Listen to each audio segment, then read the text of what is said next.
সন্ত্রাসী হামলার রেশ না কাটতেই নতুন করে উত্তেজনার আগুন ছড়ালো ভারত পাকিস্তান সীমান্তে। শনিবার সকালে হঠাৎ করেই বেড়ে গেছে ঝিলাম নদীর পানি প্রবাহ।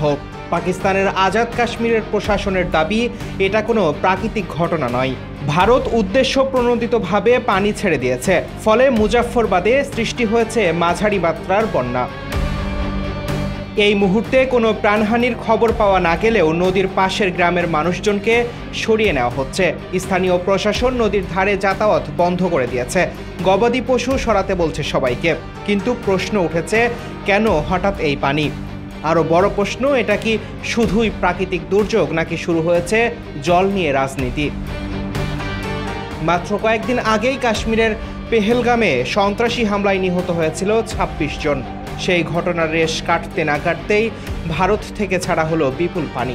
উত্তেজনা এখন ছুঁয়ে ফেলেছে সীমান্তের প্রতিটি ইঞ্চি। বিশেষজ্ঞরা বলছেন, এটা কেবল একটি নদীর পানি নয়, বরং তা ছড়িয়ে পড়তে পারে আগুনের মতো উত্তেজনায়।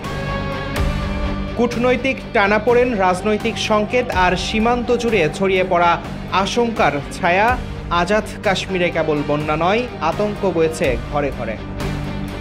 Tarique Rahman, news now 24।